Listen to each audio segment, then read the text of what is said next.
right, welcome to Writers Week. Hopefully you had as much fun as I had so far. This is actually my first Writers Week ever, and it has exceeded all of my expectations, so it's been great so far. I'm really excited for the rest of the week. This is great. I wish it could be like 2 or 3 weeks long. I know Mrs. Schomer would like that too. All right, before we get started, there are a number of people that we should all thank for putting this together, because without them, we wouldn't be here right now. First, we should thank our boosters who helped fund Writers Week. I'm saying a lot of ums right now, which is kind of ironic because I'm an assistant speech coach. Oops, sorry, but not sorry. Thank your teachers for bringing you here, especially the English department that has so graciously brought everyone here, right? And of course, Mr. Anderson and Mrs. Ink for running the whole show. So, without further ado, our first speaker, Gina Pfister.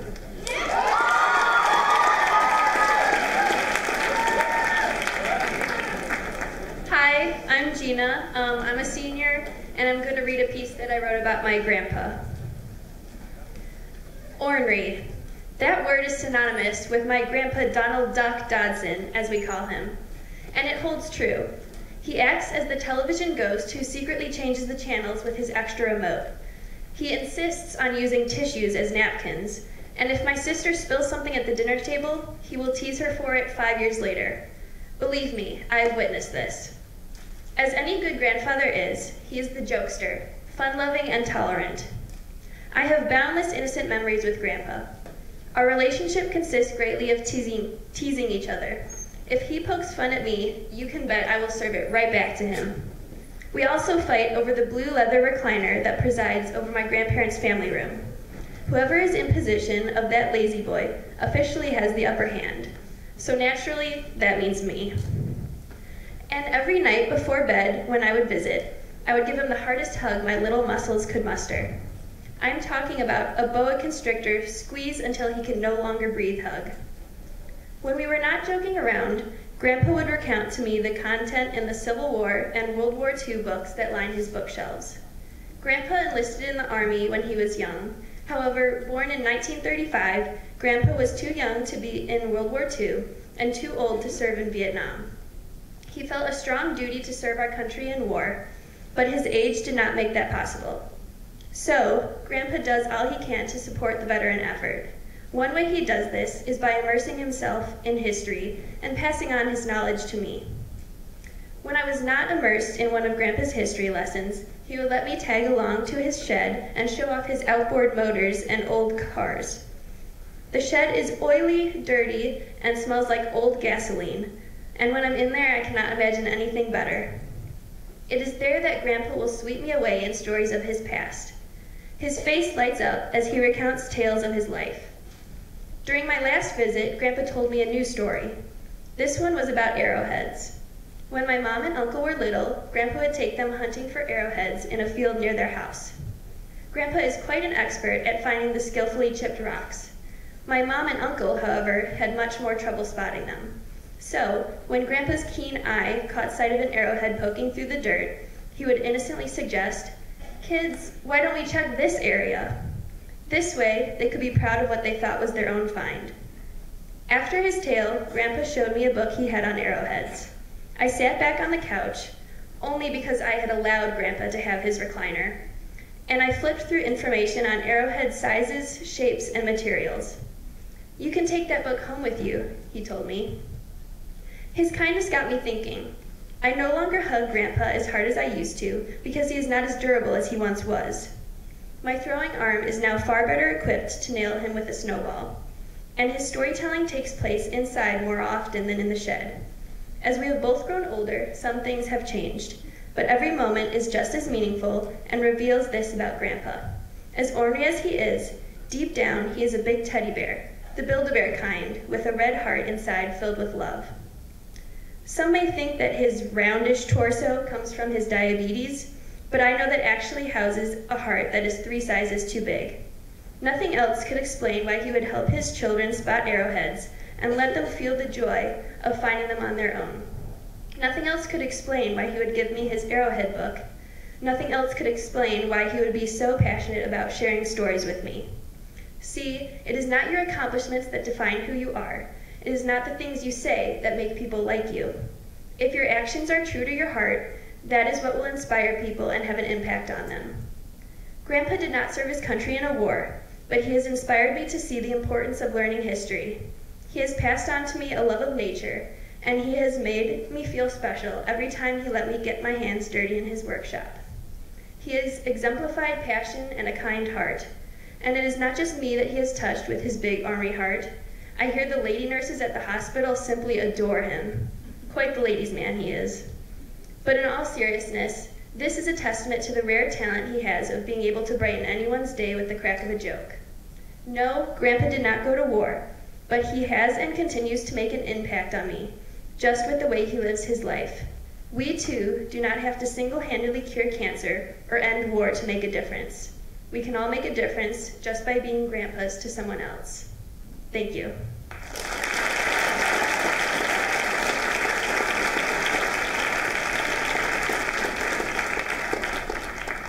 The next presenter is Junalei Lusung.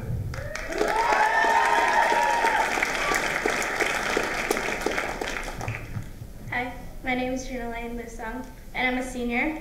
And my piece was inspired by a talk I had with my cousin who was entering as an incoming freshman in high school. Dear little sister, happy 15th birthday. As a present for you, I've gathered a few things to help kickstart a new, potentially confusing, but memorable chapter in your life. A Taylor Swift CD. You will experience 5 stages when dealing with a high school crush. 1. When you stare at him and admire him from afar. 2. When you muster up the courage to talk to him and think he's the nicest, sweetest boy in the world. 3. When he does something that will make you realize that he's not the nicest, sweetest boy in the world. 4. When, as a result of stage 3, you will start to think that all boys are dumb. 5. When the cycle repeats. I will give you permission to play this CD in my car on all 5 of those stages. Mini speakers. I know you wanted Beats headphones, but first of all, those things are hella expensive. Second, remember the other day when you came home upset and locked yourself up in your room the whole night? I tried knocking on your door to ask you what was wrong, but you didn't open the door. The next day, you told me you didn't make the cut for the volleyball team, and that you wish you could have done better if you weren't so nervous at tryouts. Well, what I'm trying to say is that, as a teenager, I understand that there will be some days where you just want your own space to deal with your problems alone.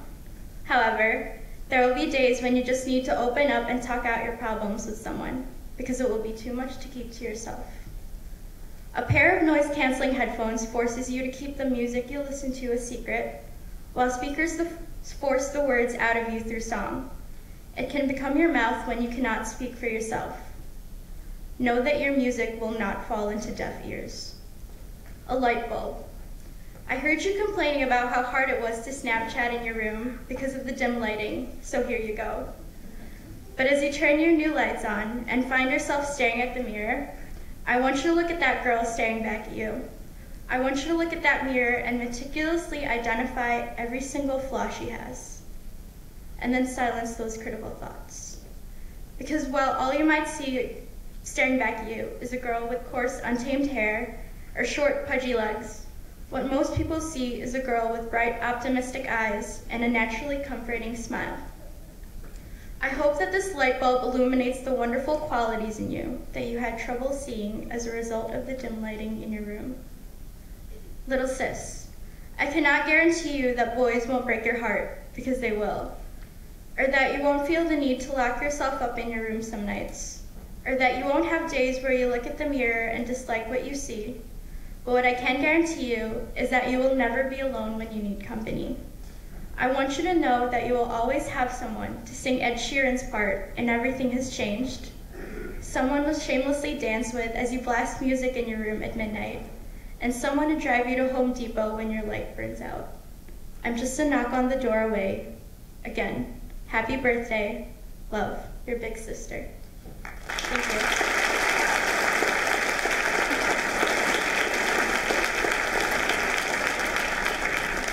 And up next is Alexandra Baumgart.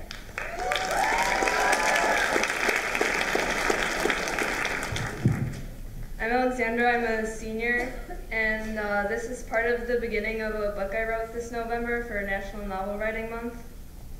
8:04. She closed her eyes, ready to slam her head into the wall. 8. The time the last ship was to leave for space.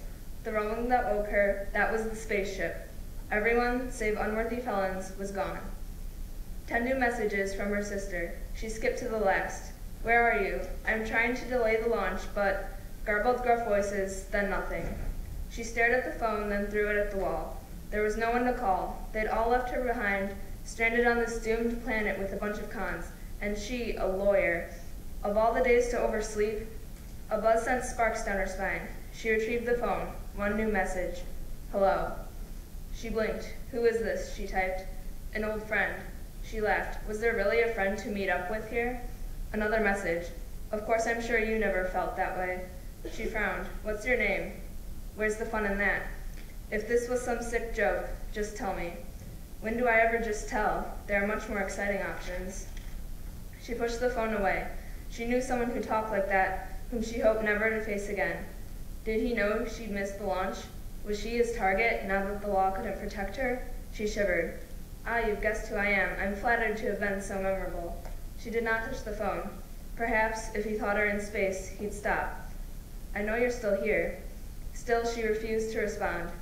You're afraid? I'm not going to hurt you. Afraid? Of course she was afraid. She was stuck here on this planet with... She shook her head. Panicking was the worst thing she could do. Running upstairs, she started filling a pack with essentials. Then she'd scout out hiding spots and footsteps downstairs. She scanned the bathroom and grabbed the toilet plunger before running to the stairs. She wouldn't lose her house to criminals yet. Nice house. She stared. What are you doing in it? She wished for warmer clothes. Not even going to say hello. He shook his head and pointed to the door. I didn't break your lock. That should cheer you up. It would cheer me up if you'd leave and never come back. She glanced at the weapon in her hands. Why did he have to be by the kitchen, with all the sharp objects? Cold. He raised his eyebrows. What exactly is your plan with that? She glowered. I was fixing a toilet. Of course.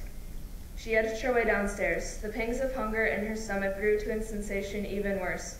Court. That was where she could handle serial killers, not in her house. He started inspecting the knives on her counter. Picking out 2, he laughed. Scared, aren't you? She held the toilet plunger like a sword. You've killed far more than can be counted on 2 hands. So? He looked at the knives. Why'd you give me access to these, then? Poor planning, if I've ever seen it. I didn't know. His eyes lit upon her phone. Ah, you didn't see this, did you? He slid the device toward her. She glanced at her phone, not moving to fetch it. He sighed. Making me come to you, then? She swallowed. I'm going to make you go away. How? You can't put me in prison again. He picked up the phone and walked over. Let's catch up, the screen read. If you'd seen this, you'd know I was coming. You wouldn't have picked that as a weapon. Alas, he tossed the phone aside. There's no changing that now. She swung the toilet plunger and he pinned her to the wall, one knife at her forehead and the other at her neck. Shaking, she scarcely remembered to breathe. I could kill you right now, he whispered in her ear, or even skin you alive first. He pressed on the first knife, drawing blood, then kill you. She shuddered. Drops of sweat-diluted blood rolled down her eyelid. He grinned. And this will be known as the day the law left the world. She gnawed on her tongue. She wouldn't give him the pleasure of a panicking victim. Her eyes searched for some escape. But I can't kill you. That wouldn't do. He dropped the knives. They'll have to get washed, I'm afraid. She opened her mouth, closing it when all that came out was gibberish. He walked up to the fridge and scanned its contents before setting out eggs and vegetables. It's been a while since I've made an omelet. She just stared, feet planted as if in cement. He picked up the discarded knives. You have more, or should I wash these first? Not that your blood would taste bad. No, just clean them. Not that her blood would taste bad? Was this a normal thing to say for someone like him? She looked at her phone, skidded across the floor. He wouldn't stop her from calling the police, since there wasn't any law anymore. Not on this planet, anyway. Thank you.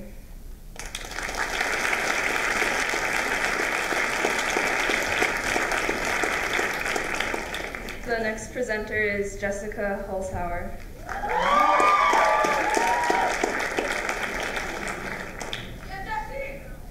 Hi.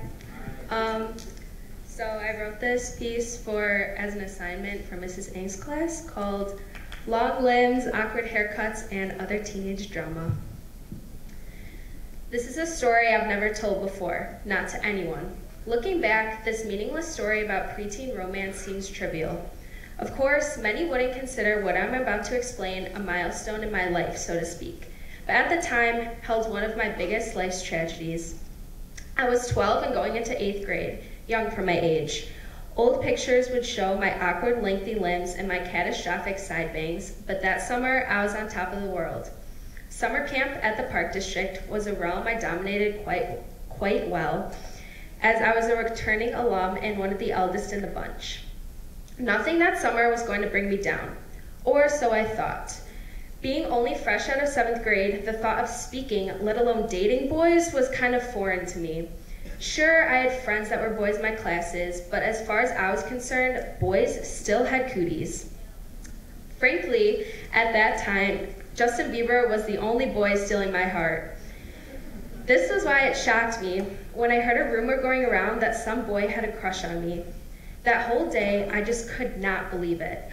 For hours, I stayed as far away from the kid, or anyone really, as possible.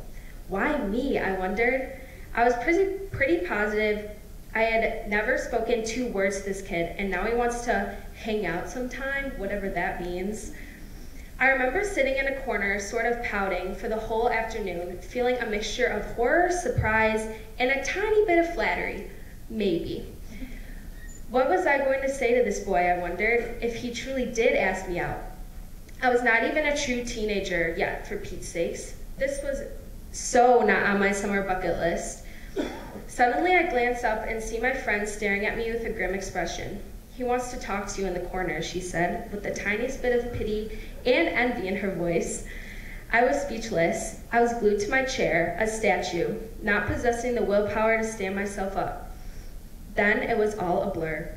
1 second I was alone in the corner staring at the wall, and the next my face was 2 feet in front of this boy. His awkward stance and the little beads of sweat running down his golden skin were a sure sign that he was about to wet himself. I stood there for what seemed like hours, although it was probably only a few seconds. So, he said, would you maybe want to go out with me sometime? My heart sank in my chest. The long-anticipated question had been uttered, and yet I was still shocked to hear the words form in his mouth. His eyes, so big and blue, were pleading silently with me to say something, anything. And after many minutes of crushing silence, I did. Slowly but surely, I could see his eyebrows start to droop and his mouth start to curve down. His shoulders slumped unconsciously, even though he said everything was fine. My chest ached for him. I could not bear to see the pain I so obviously caused. One extremely awkward hug later, I was racing across the room, booking it as far away from the boy with the broken heart as I could. It did not take long for word to spread. That jerk Jesse just turned him down, and now he's crying alone in the bathroom, they all whispered. The sad thing was, I agreed with them. The burning image of his disappointed face, fighting to hold back tears, was engraved in the back of my eyelids. How did I cause so much sadness to a boy I barely even knew? A few minutes later, he had still not emerged, and we were all getting pretty nervous. After many knocks and no reply, my camp counselor grabbed the key and unlocked the door. We all poked our heads through the door frame, only to find an empty room. He was gone. I could not help thinking in panic that this was all my fault, mostly because it was, of course, all my fault. He had run away from camp, all because of my stupid fear of dating boys. 2 counselors sprinted out of the bathroom to find him, while I felt tears spilling down my face. If anything happened to this kid, I would have a guilty conscience for the rest of my life. I was pretty dramatic back then. My friend hugged me as I silently sniffled into her shoulder. Why me? I asked myself for the 100th time that day, and I still wonder that to this day. Well, spoiler alert, they found the boy after 5 very long minutes of scouring the perimeter of the building. He was sitting under a tree about 20 feet away, refusing to speak or return back inside. The next day, he was not at camp. Nor was he the next day, or the next, or even the week after that. Rumor had it that he had dropped out of the camp that afternoon. I had rejected him. Our hearts are fragile things, I discovered that day. They cannot be discounted even in the instance of an innocent, lovesick 13-year-old boy. Thanks.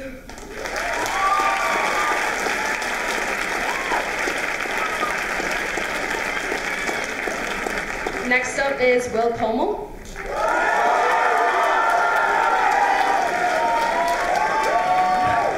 Hello! So much love, thank you. I'm Will Como, I'm a junior, and I wrote this piece just because I couldn't sleep at 2 a.m. It's called What Keeps Me Up at 2 a.m. All right. I'm sort of freaked out when I think about death. Not the actual dying part. Whether it's being eaten alive by a massive tiger or passing on peacefully in my sleep, I think I can deal with it. What I can't come to terms with right now is what sort of phenomenon happens after that. After my mind goes blank and the blood in my veins stops flowing. Is there a part of my being that'll move on after this me is 6 feet deep? I've run through my options and put some serious thought into where I'll end up. The first potential situation I'm faced with is that when my heart stops beating, I'll become nothing more than a carcass in a coffin. My mind will go blank and I'll break down into the earth, fertilizing dirt and feeding worms.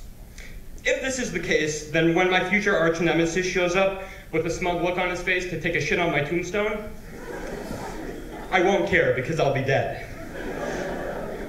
When the world above ground is changing and evolving, achieving bigger and better things in my wake, I won't care because I'll be dead. When my future wife lays flowers at my grave, when my great-grandkids graduate college, or when members of my family in time to come look up into the sky and say, Grandpa Will would be proud, I won't care because I'll be dead.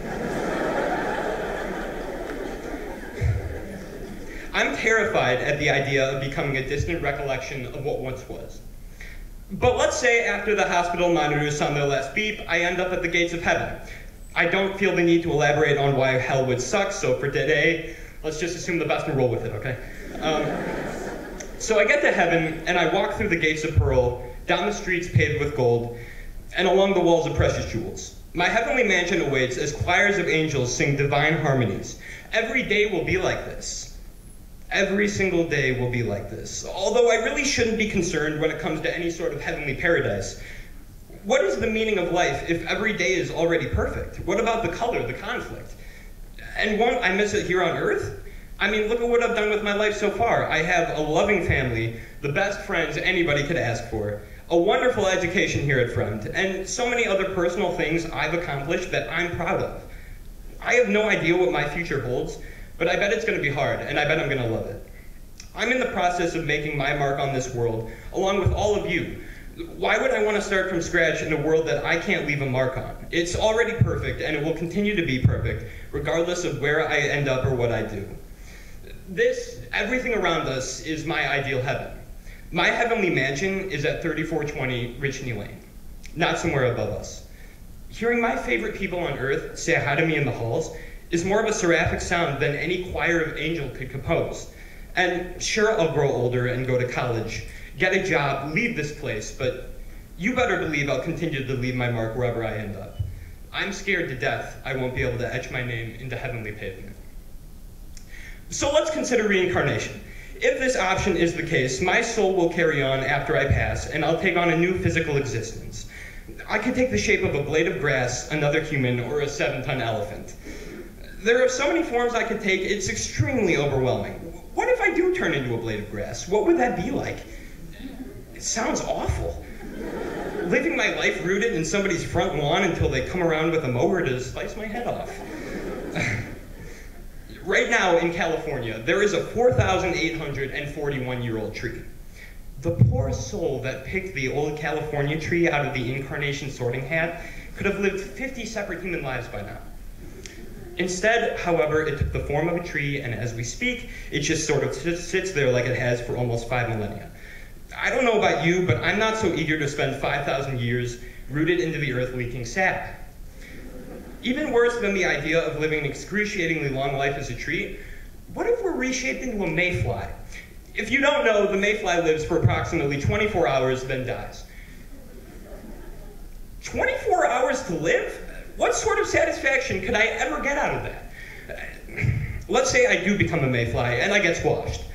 What if I wake up, look around, and realize I'm another mayfly? What's to stop that from happening to me 100 times over? What's to stop that from happening to me 100 times over, then waking up covered in pine needles rooted in California again? I could live through years and years of recycled nonsense before I get to anywhere I'm remotely all right with, and frankly, that idea scares the hell out of me. I don't like the idea of throwing my soul into the spiritual grab bag, closing my eyes and crossing my metaphysical fingers in the hopes of achieving the teeniest bit of satisfaction. So when my legs give in and my lungs give out, I have no idea what will happen to me. Will my story continue where it left off, or will my last heartbeat be the period of my concluding paragraph? No potential scenario after death has provided me with any sort of satisfaction, and I pray to anybody listening that I'll end up all right in the end. That's the only thing I can do at this point. Whatever happens to me, to you, to all of us, keep making your marks, and I'll see you on the other side.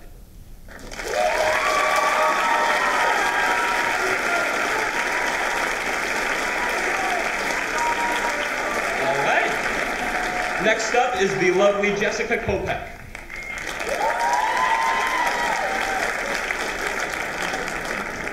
Hi, I'm Jessica. I'm a senior, and this is a creative piece, like based on Faulkner's work, if you've read As I Lay Dying. It's a little dark, so, all right. Also, it's from multiple perspectives, so to start, the woman. There was a crack or two in the silence from the wood. I used to think it was the woodpeckers, but now I know it's just the wood, mingling with the wind. It mingles, and suddenly I feel alone. The most alone I have felt in a while, under the blank, white eyes of the angels that had once long ago seemed to have color. But when I could feel my eyes starting to sting, I turned away because I didn't want to show it. I took a few steps away and let my hand drag behind on the cold, worn corner of the stone, trying to hold on to every warm memory I had in my mind, until my last finger finally met the once beveled edge. Every time my left hand was the one that lingered, holding on to my memories before falling off the edge, and every time I could see the wear of where the ring used to be on my finger. I took a step out to the point where the stone was no longer in reach and began to follow in my worn footsteps, leaving exactly the way I came, for fear that if I were to stray from my impressions in the ground, that I would leave any shred of happiness that I had walked into the cold circle of angels with behind.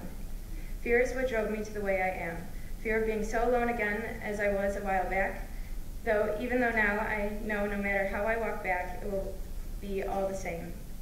Fear is what keeps me in my old ways, in the footsteps I know I will be sane one day again. The man. It is now the 5th time, though I could see a change in the way she turned away, as if her right mind said enough, but her other mind was still trying not to let go. The 2nd and 4th time were much shorter than the 1st and 3rd. The 3rd time she placed her hand on the stone, I thought she was going to finally finish off, smoothing out the last bit of granite. Ever since what happened a while back, she became increasingly more methodical. Every step was more careful than the last, with more thought, as if she was making sure she wouldn't do anything that would make her hurt more. She's my perfect escape. She serves my time for me in the cages where the men are taking her now. He is better off like this, and she is there to take my place now. I'm at peace with my own voices, knowing she will never know. The boy. He grabbed my hand and pulled me back toward the dark road. I lingered behind, extending my arm as far as I could to create the most amount of space between us. I dig my feet into the mushy ground, but I can only go so far. I stop pulling so he doesn't turn around and I don't have to see his mushy face, because I already can feel the lies beneath my feet. I know who he is, what he is. I know. I know one day I will get out. The woman. I turn back to take one last look, and I see his little arm rigid and his heels dragging behind. I see 2 opposite sides of a magnet resist, and it is then that I know the truth. But at least now I know. I know someday I will be, because I know my fear. I hold on to the arms of the men in white coats, and I know. It was him. It is he that is with insanity. I may be broken beyond repair, but at least now I know that I'm not crazy.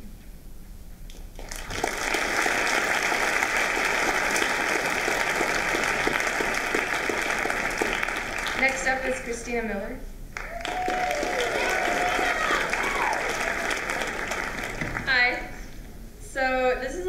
poem I wrote, and it's called Unloving Your Introvert. 1. We introverts are not the best at small talk. In order to get the ball rolling, we often resort to strange tactics carefully placed into routine conversations. These may include gentle movements of the arms, repetition of words, or random numbers where they don't belong to. If you're sitting here wondering, how can I be sure I am an introvert and not simply living the lie that I am one? Well, lucky for you, here are some telltale signs. If you put your arm around me as you proudly introduce me to someone new, probably not an introvert. If you start every conversation by asking me about the weather and you're not from Chicago, probably not an introvert. If you like to use the words de-stress and huge party in the same sentence, definitely not an introvert. 3. When I come home from school today and I tell you I'm tired because I spoke at Writers' Week, believe me. We introverts use our words only for what we deem important and often resort to strange tactics like gentle movements of the arms or repetition of words when we don't know what else to say. 4. We introverts do not use books as conversation starters. I'm not rereading my dog-eared, worn and torn, aged like good fancy cheese copy of To Kill a Mockingbird to tell you I'm shy, I'm quiet, or I'm reserved. I'm reading it to breathe in Scout's thoughtfulness, her father's wisdom, to be able to pass them on as traits of my own like a child passes love notes in class. 5. When I get on the bus each morning, I take my seat near a window so as not to be enclosed by people on all 4 sides. Consider it a comfort, an escape. The stillness of the window winds me back up to keep breathing, keep moving, keep talking. 6. If by now you know you're not an introvert, that's okay. We introverts tend to gravitate toward extroverts, like Nick Carraway does to Jordan Baker, like Hermione does to Ron, and like I do to you. 6A, extroverts carefully and strategically shuck out our spirited souls and place them on display in front of us to show that we can have fun. 6B, we introverts bask in silence.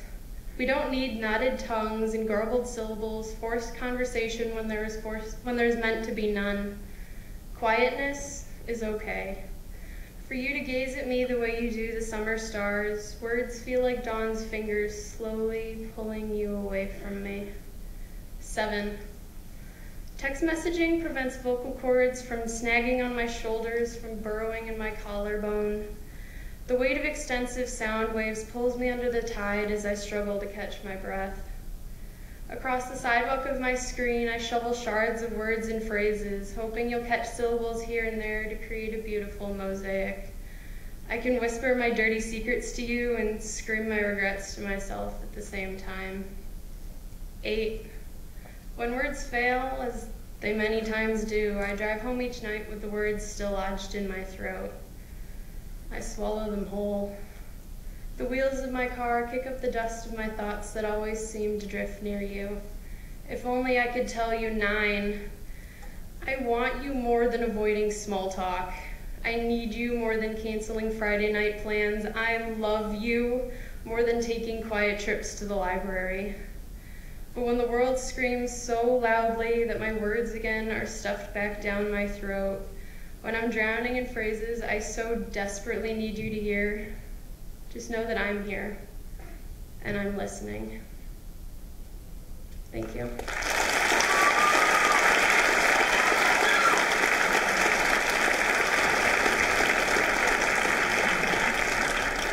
Great job, everyone. Let's get another round of applause for them.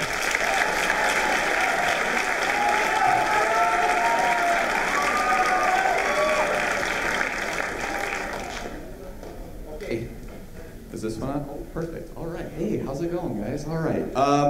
Before I open it up for anyone to share any more writings that they would like to read, I have one general question that I would like you guys to answer. And that is, where did you find inspiration for what you have shared with us today? And if you've already talked about that in your piece, maybe walk us through your writing process a little bit and what you did to prepare yourself to write this piece, and then of course speak it for everyone here.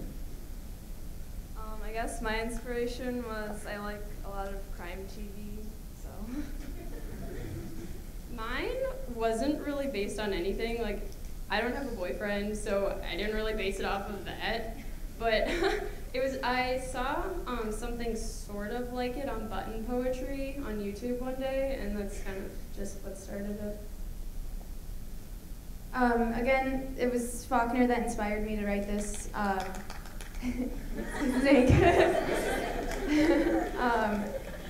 But like, really the way that I got to writing it was that I just kind of listened and watched. It was during fall, like late fall, so all the leaves were off the trees, so I saw bare trees and just was listening to what they would be saying, and this just kind of came out of it. I know I was talking to my family a bit about one who flew over the cuckoo's nest, so that kind of got me on the track of crazy and insanity.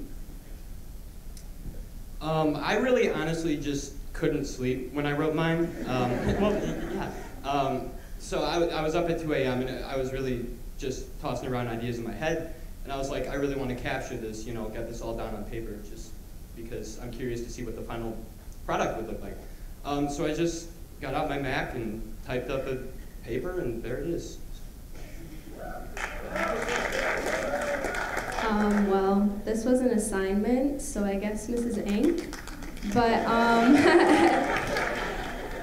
but this was kind of just like one of those irrelevant stories I thought of that I'd never told anyone. So, I don't know. Well, my inspiration was my grandpa, specifically the last time that I went up to see him over Christmas. And when I write, I like to try to plan everything out ahead of time, but when I actually get to writing, it doesn't really work, but somehow it comes together in the end, so yeah. Like I said, I was inspired by my little cousin, and she was going into high school, and so I just decided to write a piece to compile whatever advice that I decided to give her. Awesome, thank you.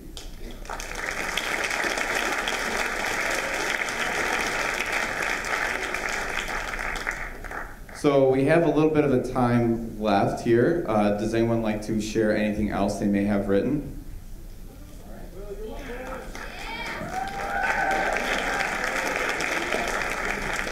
Go again? Let me just pull it up real fast on my iPad. So this is something I wrote just on my own time. I was inspired by a movie, and it's called On the Inside of the Bag. I've grown to believe that God gave me the wrong body, or perhaps the right body but the wrong soul.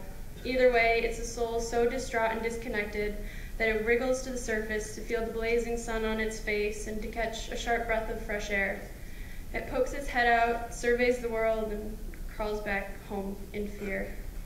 I'm a child of scoff and a man of scorn, one who is sneered at on every street corner. I am something to be laughed and pointed at, not someone to be loved. Who could love such a hideous beast? My father and stepmother certainly never could. My mother, though, she might have loved me as much as her small heart would allow. Sometimes I wonder if God whispered in her ear late each night to not kiss me good night, or to not spread lotion on my coarse, graying skin. Until the very day she passed, my mother attributed my condition to a trip to the fairgrounds while I would lay in her womb. She had been knocked to the ground by one of the spectacular fairground elephants. One of the devil's greatest jokes, she would whisper quietly, should he hear her and curse her womb permanently. My condition must have been humorous for him at least. His pride and joy, 157 centimeters of pure horror. Children perceive me as a monster of their own creation, one of their finest nightmares that have actually come to life. When they find that not even their wildest imaginations can concoct such a horrendous creature as myself, they bombard me with questions. Why do I always wear a bag on my head? What would happen if I took the bag off? I long to tell them that I hide myself to protect their innocent eyes and to keep the town quiet. Head hung low in defeat, I say nothing, hobbling down the street as quickly as I can. But they come after me, like hungry African lions on the hunt. knocking my cane to the ground, kicking at my shins, tearing at my cape. They want to know my secret. I only desire to be a normal person like you, I cry, and yet they hear nothing beyond their own cruel laughter. Nurses rush in and out, eyes to the ground, out of terror. Medical students saunter through the corridors with pen and paper, taking note of the creature's habits and doings. I despise this way of life, but it is certainly much better than the workhouse and the oddity shows. No matter where I go, I continue to feel like an animal trapped in the cattle market, measured and weighed, poked and prodded. I am displayed as a horrendous prize to be bought and won. The doctors have removed every mirror in the wing of the hospital. Do they think I do not know how ugly I am? Do they try to protect me from my own appearance? They fail to see that the mask I am forced to wear is one that cannot be removed. Could I create a new version of myself, like the mystical Proteus? I would not fail to be pleasing to their eyes. I have been robbed of my decency as well as my money, yet if I were born anew, I would be the richest man in the world. They call me a disgrace. They call me Satan's finest work. They call me the Elephant Man. Thank you.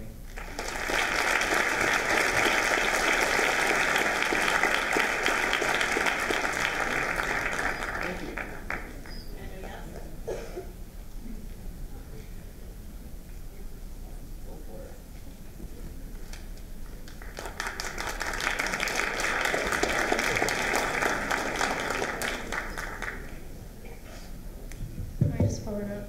Sorry.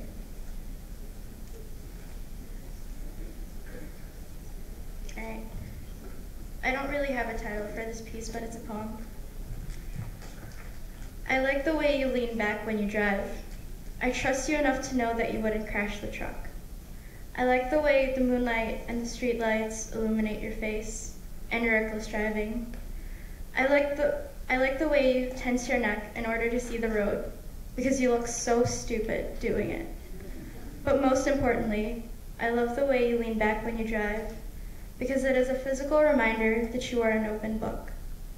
As you sit there with your long legs sprawled, your left hand barely clutching the steering wheel, and your right hand resting on the gear switch, and your head tilted back so you can see over the dashboard, you are defenseless. Defenseless from the ridiculously white lights of the idiot who forgot to turn off their brights. From the obnoxious song playing on the radio because you can't reach the dial to change the station. From the conversation we are having. Like I said, the moonlight illuminates your face. And leaning back, I see honesty, I see confidence, and I see fragility. And with that, I am defenseless alongside of you. Thank you.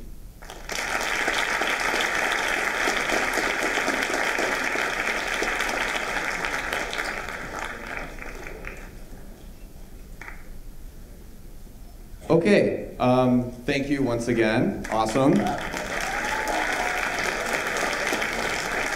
These lights are too bright. I can't stand over there. All right, let's do some questions from the crowd. Does anyone have any questions for our speakers today?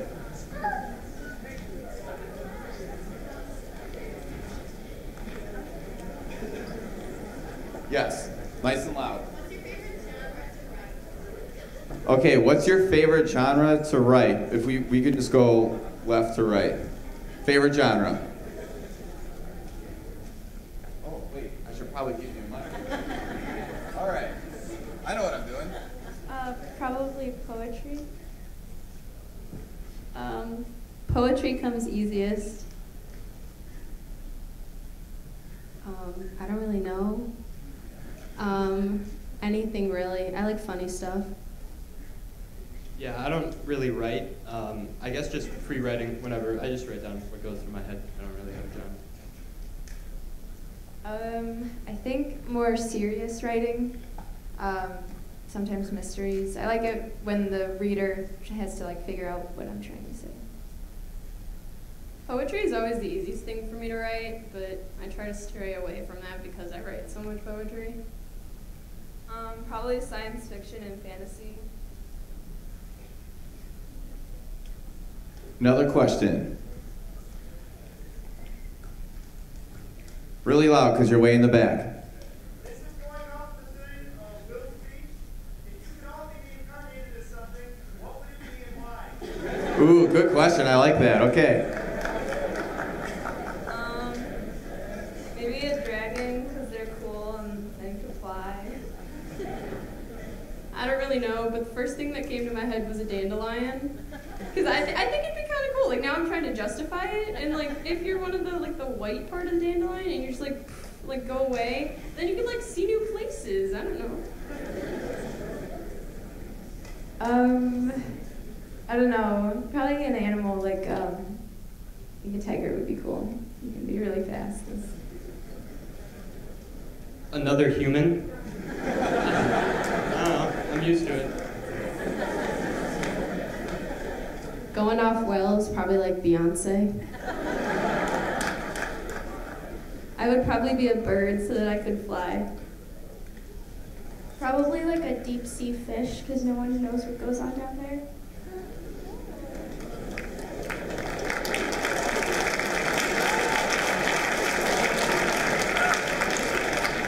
All right, thank you once again. That's it for today. Thank you.